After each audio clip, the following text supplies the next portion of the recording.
Bon, bonjour. Bonjour.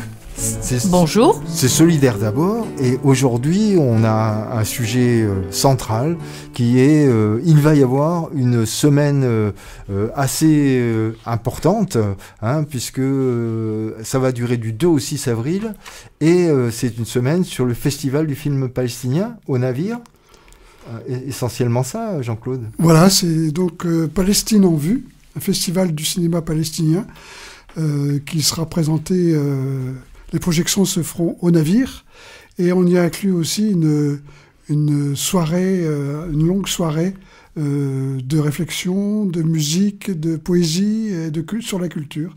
Donc ça va faire tout un ensemble d'événements importants pour parler de l'effacement en cours d'un peuple actuellement. Alors ça se passera à la Bobine. Ça, c'est le 5. Le samedi 5, effectivement, il y a cette journée à la Bobine, sous la place de l'Érette, oui, avec cet événement.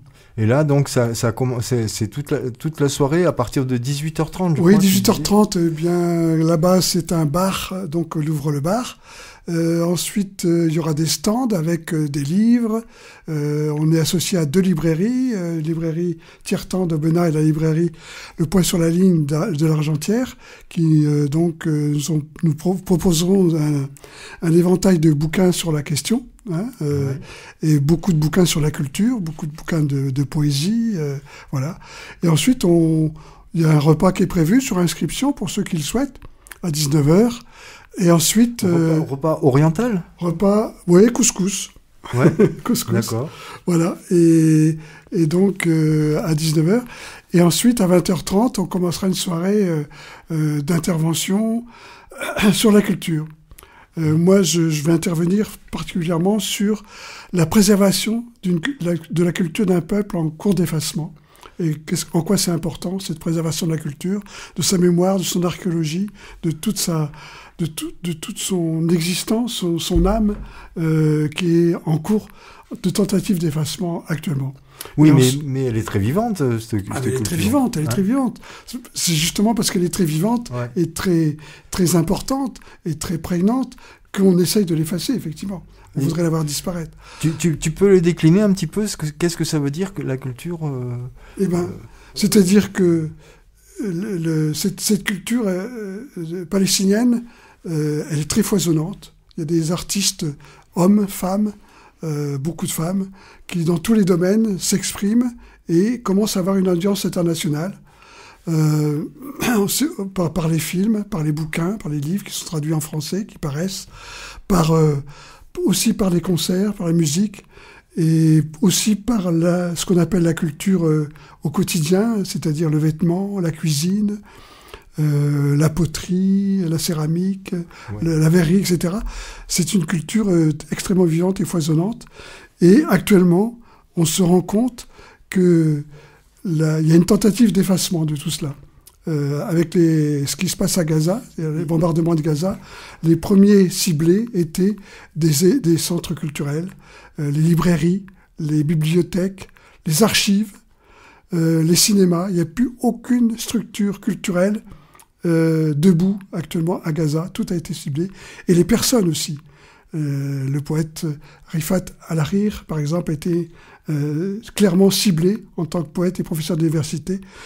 Et puis l'archéologie, les patrimoines archéologiques de là-bas, que ce soit l'archéologie ancienne, qui date de Rome, qui date de cette période-là, que ce soit les monuments plus récents, comme les églises, une des plus anciennes églises du monde qui est à Gaza est détruite, que ce soit les mosquées aussi, ils sont parfois des chefs-d'œuvre d'architecture. Tout ça a été détruit et pilonné, et il y a une tentative d'effacement de toute la culture par tous ces moyens de diffusion. Et voilà. En plus, l'occupant, parce que c'est quand même un peu l'occupant. C'est l'occupant, c'est clair. Essaye de s'approprier des choses, par exemple au niveau culinaire. Absolument. Tu apprends que finalement, il y a tout un pan de culture culinaire qui serait d'un seul coup israélienne. Voilà, qui se devient israélienne, alors qu'elle est moyen-orientale en général, palestinienne avec des spécificités, ou libanaise, mais elle devient israélienne alors elle était moyen-orientale en général. C'est vrai. Et même si on prend l'orange de Jaffa, par exemple, l'orange de Jaffa était cultivée avec un grand art de la culture de l'orange par les Palestiniens. Sur la côte méditerranéenne, et un réalisateur qui s'appelle Eyal Sivan, un réalisateur israélien, Eyal Sivan, anticolonialiste, qui vit en France et en Angleterre, qui a fait un film qui s'appelle La mécanique d'orange et qui montre comment l'État d'Israël s'est approprié cette orange, est devenue l'orange israélienne par excellence, alors qu'ils ont appris des paysans palestiniens comment la cultiver, comment la mettre en valeur. La mécanique d'orange. La mécanique de l'orange. C'est pour penser à l'orange mécanique. Bien sûr, c'était un clin d'œil au film Orange mécanique. Bien sûr. Ouais, d'accord. Donc voilà. Alors cette soirée du samedi, il va y avoir un petit peu tout ce que tu dis là, qui va être présent en fait. Oui, ça va être présent. Toute la semaine, il y a les films, bien sûr, qui sont quand même des créations, des œuvres d'auteurs. Ouais. Et il y aura aussi, donc, cette soirée-là, de la poésie et de la musique. Alors, on aura des poèmes. C'est Philippe Tancelin, qui est un poète, philosophe, qui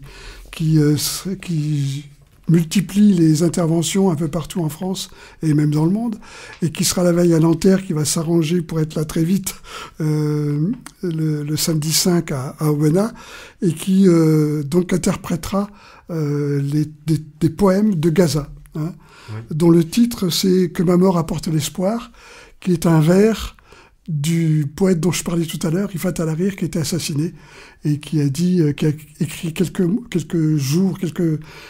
semaines avant sa mort, qui avait écrit un poème « Si je dois mourir, tu dois vivre pour la mémoire, et que ma mort apporte l'espoir ». Tu disais qu'en plus, dans ce recueil de poèmes, si j'ai bien compris, il y a des poèmes qui datent d'avant Oui, il y a deux parties. Il y a les poèmes qui sont écrits après le 7 octobre, c'est-à-dire ces poèmes qui sont de gens qui sont tous les jours bombardés, assassinés, etc., et qui vivent dans l'angoisse permanente de recevoir une bombe sur la tête, qui donc écrivent des poèmes, que ce soit des poètes ou des artistes ou des gens du quotidien qui se mettent à écrire de la poésie.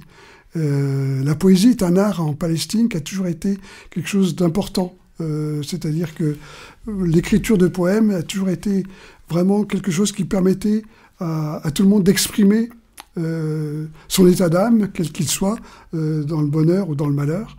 Et par exemple, quand Mahmoud Darwish disait ses poèmes en public, c'était des milliers de personnes qui venaient déclamer en même temps que lui ses poèmes. Il y a vraiment une culture de la poésie du mot qui est vraiment importante, quoi. D'autant plus que, vu de chez nous, je pense qu'on le comprend pas forcément comme ça, mais il y a une grande culture dans le peuple palestinien. C'est-à-dire,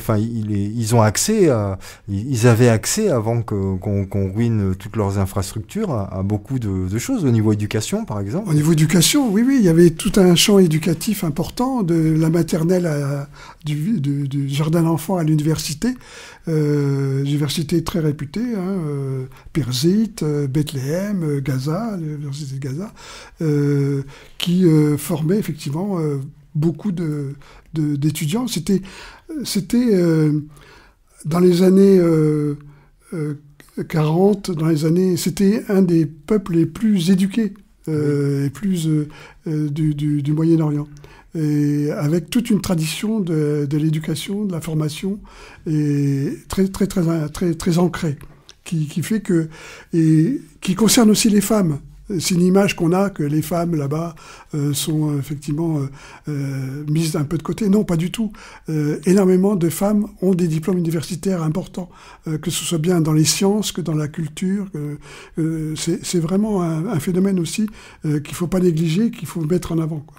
Alors, je sais pas, Hélène, si tu veux bien. Donc, Hélène, tu es venue là pour nous parler un petit peu de texte aussi. Oui, en effet. Donc, déjà le samedi 5 avril, je lirai des textes, des poésies palestiniennes.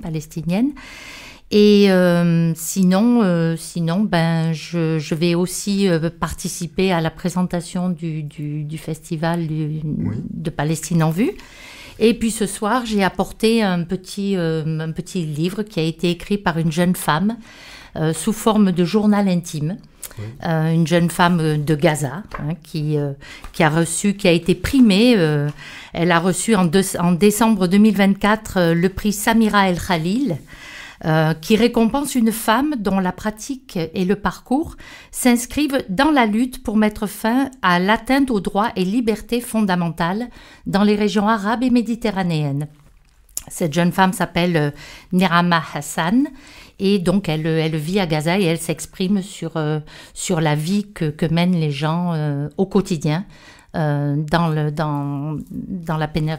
bande de Gaza. Alors, j'ai choisi un petit extrait de ce livre, si je peux le lire maintenant, bien sûr.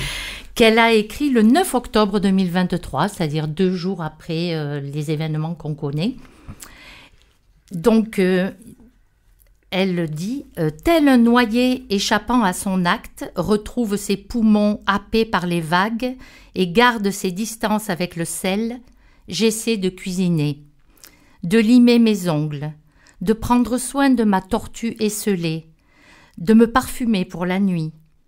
À d'autres moments, je vais écouter le bruit des avions, parler avec ma voisine de l'heure du retour de l'électricité, regarder des clips plutôt que les informations, convaincre les morts qu'ils vivent encore, ranger mon armoire avant le départ. Aujourd'hui, la ville plane, tout le monde danse sur la margelle. Ne survivra que celui qui a déjà dégusté l'odeur du plomb. Je n'ai pas de montgolfière. Je bois mon café avant la pénurie et fais semblant d'aller bien. Alors, effectivement, tous ces textes sont assez noirs, je dirais. Oui, c'est lourd. Ils sont très lourds, voilà. J'ai choisi celui-ci parce qu'elle l'a écrit... C'est lourd de sens, c'est très bien écrit. Bien sûr. C'est très lourd de sens. Oui. Vivre en ce moment à Gaza. Oui, voilà, vivre en ce moment à Gaza, et c'est ce qu'on va pouvoir aussi constater dans les films que l'on verra pendant la semaine du festival, qui sont des films très forts. On a eu ce moment très fort aussi, justement, qui avait été amené par Fanny quand on s'est retrouvé au pôle de service il y a une dizaine de jours, un petit peu plus, 15 jours. Oui, c'est une agricultrice, éleveuse de brebis en Ardèche, qui fait partie de la Confédération paysanne et en même temps de la Via Campesina, qui est un mouvement international de paysans, puisqu'ils veulent qu'on les appelle paysans et non pas agriculteurs, en disant on sommes des paysans. Et cette Via Campesina avait envoyé une délégation de 8 paysans et paysannes d'Europe au mois de décembre en Palestine. Ils ont été accueillis par une organisation de paysans aussi palestiniens pour se rencontrer et se rendre compte de la situation de l'agriculture là-bas en Palestine. Effectivement, elle est venue témoigner à Aubenas de ce voyage, et c'était très très prenant et très émouvant. Lors de cette soirée, tu avais réalisé, toi, Jean-Claude, justement une certaine performance technique, puisque on avait été en lien direct avec Gaza. En visioconférence. Non, c'est pas Gaza, c'est avec Ramallah. Oui, Ramallah en je dis une bêtise. Oui. Et donc, on avait vu une jeune femme qui s'appelle Sana, qu'on a eu en visioconférence, qu'on a vu là. Alors, en fait, j'étais en train de te proposer de nous parler de ce que tu avais ressenti, toi, Hélène, quand Sana a parlé un petit peu. C'est bien sûr par rapport au texte que tu as lu juste avant, parce qu'elle vit, elle, à Gaza en ce moment. Elle vit à Ramallah, je crois. Oui, voilà. Je dis une bêtise, rebelote. L'avantage, c'est que cette jeune femme parlait français, et qu'elle pouvait donc communiquer avec Fanny de façon très, très bien, très, très claire. Et ce que j'ai retenu, moi, de son intervention, c'était la pudeur. Elle n'a jamais critiqué quoi que ce soit, ni les événements qu'elle aurait pu critiquer, puisque nous savons que ce qui se passe n'est pas très drôle, n'est pas très rose en ce moment. Et elle a gardé une grande dignité, j'ai trouvé, dans son intervention, dans ce qu'elle a dit pendant cette soirée en visioconférence. D'accord, oui. Bon, voilà. Alors ça, c'est ce qui s'est passé il y a 15 jours au pôle de service. Mais alors, est-ce que vous pouvez nous parler un petit peu des différents films qui sont dans la semaine? Le fil conducteur un petit peu de cette semaine, c'est, comme je disais tout à l'heure, la préservation de la mémoire. Donc, on a essayé de choisir des films qui parlaient de ça, quoi. Et donc, il y a 4 films qu'on va proposer. Un premier film qui était réalisé par un cinéaste italien qui est allé là-bas, un jeune qui est allé là-bas, qui a rencontré des jeunes. Mais ça, peut-être que tu peux nous en parler.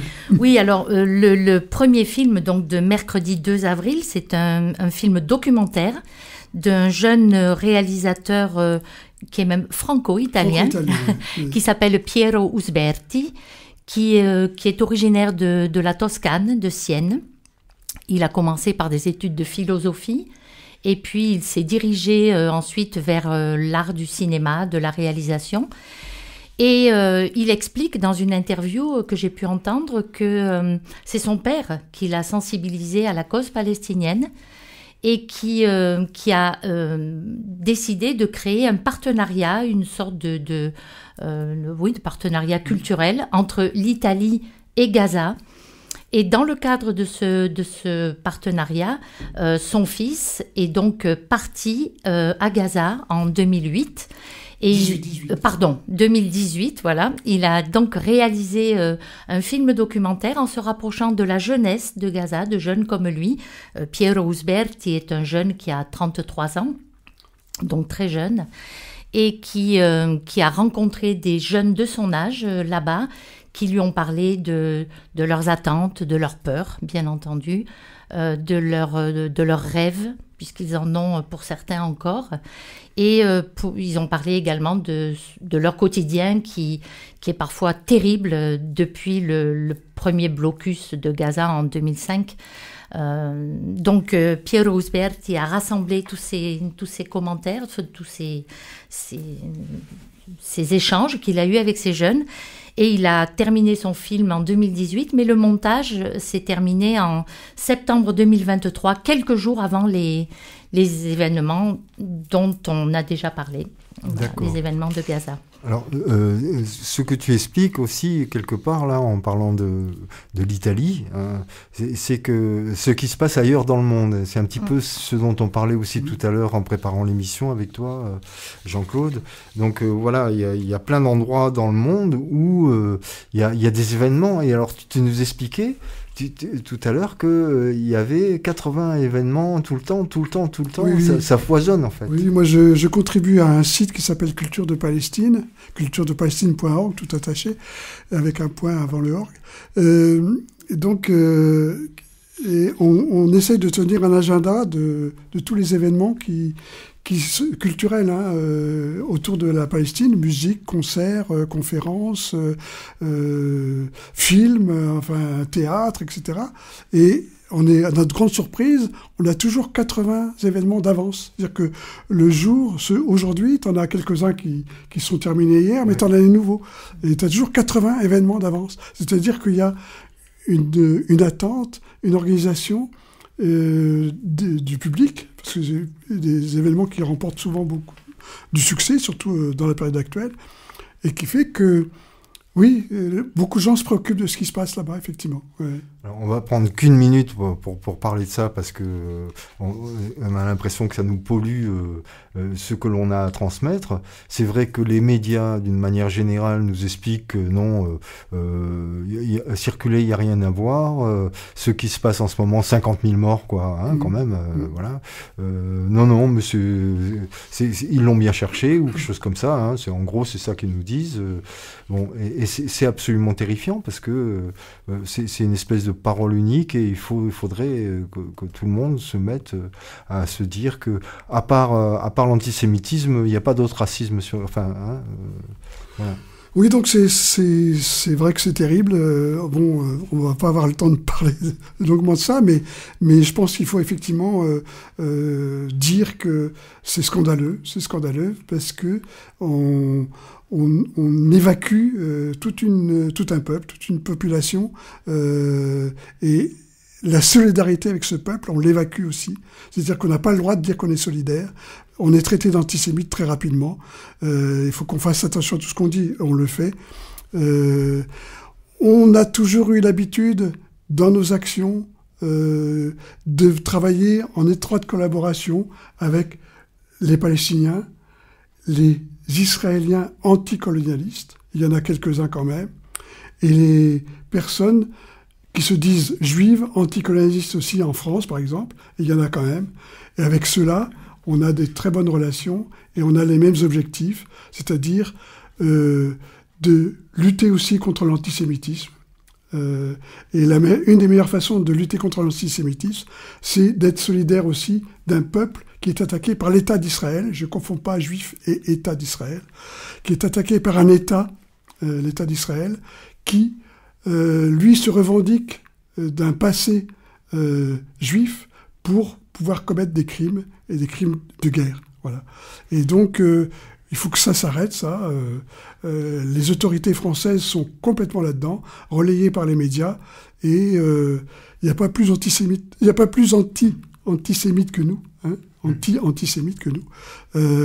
C'est un combat qu'on mène avec nos amis, par exemple de l'Union juive française pour la paix, ou d'autres mouvements juifs anticolonialistes, et avec aussi les Israéliens anticolonialistes. Alors le service public n'est pas plus clair que le service privé, au niveau de l'audiovisuel, mais enfin bon, il faut quand même un tout petit peu réfléchir. Moi, il y a un truc qui m'interpelle, c'est que Bolloré, par exemple, dont les chaînes déversent un discours de haine quand même très très souvent, voilà. Bolloré est accusé par 11 ONG en Afrique d'avoir piqué dans la caisse à plein d'endroits. Donc ce monsieur qui fait son pognon sur le dos des Africains vient ensuite financer des chaînes privées qui disent du mal des gens. C'est ça, c'est la charité chrétienne. Si tu veux, je voudrais dire une chose aussi, c'est qu'on va arrêter de parler de ça parce que c'est du temps qu'on nous vole. Quand on nous fait parler de ça, et c'est exprès, on parle pas d'autre chose. Tu as raison. Hein, alors donc, deuxième film. Donc le deuxième film. Alors le premier film, c'était donc Gaza avant. Oui. Hein, on a bien compris. Donc c'est une mémoire déjà inscrite. Le cinéma est un grand contributeur de la mémoire. Et ensuite, on a un deuxième film qui est Gaza après. Et là, c'est un réalisateur, Rachid Macharaoui, qui a réussi à confier des caméras à une bonne vingtaine d'artistes, de réalisateurs, de cinéastes, de comédiens, de personnes de la radio, de la télévision, ou de plasticiens, en leur disant, dites ce que vous vivez aujourd'hui en quelques minutes, faites des courts-métrages. Et il a rassemblé ces courts-métrages qui font entre 3 et 7 minutes dans un grand film qui dure pas tout à fait 2 heures et qui donc donne le point de vue des Palestiniens aujourd'hui à Gaza et de ce qu'ils vivent aujourd'hui à Gaza. Et c'est extraordinaire, que ce soit du documentaire, de la fiction, de l'animation, ce qu'on appelle du film expérimental, c'est-à-dire s'exprime plastiquement. C'est extraordinaire, cette diversité, cette variété et toute l'émotion qu'on reçoit en voyant ce film de Gaza aujourd'hui. Et Rachid Macharaoui a coordonné cette opération en disant il faut que ce soit le narratif des Palestiniens de Gaza et non pas le narratif d'autres personnes ou celui des Israéliens qui soit la mémoire de ce qui se passe en ce moment là-bas, quoi. Alors, il nous reste 2 minutes, pas tout à fait. Il faut qu'on parle des 2 derniers films. Voilà, donc il y a un film important aussi le dimanche à 17h, dimanche 6 avril à 17h, s'appelle Eufidai Film. C'est un film fait par un réalisateur, Kamal Al-Jafari, qui a retrouvé les images, quelques bribes d'images cinématographique, vidéo, enfin c'était cinéma à l'époque, qui avait été volé par l'armée israélienne en 82 au centre culturel palestinien de Beyrouth, pardon. Quand l'armée israélienne avait envahi Beyrouth, ils ont emporté par camion des bouts toutes les archives, livres, films, photographies de la centre culturel qui était installé à Beyrouth à l'époque, palestinien. Et donc, il a réussi à retrouver quelques images et se les a réappropriées. Là encore, lutter contre l'effacement, lutter contre les détournements des images, lutter contre la confiscation de la mémoire. Et c'est un film très très important, qui en même temps, comme c'est un plasticien lui aussi, souvent les Palestiniens créent dans différents domaines, ils ne se limitent pas à un domaine. C'est un plasticien qui est aussi cinéaste. Et donc, c'est une œuvre d'art. Il te reste 30 secondes pour parler du dernier film. Et donc, le dernier film, c'est Songe.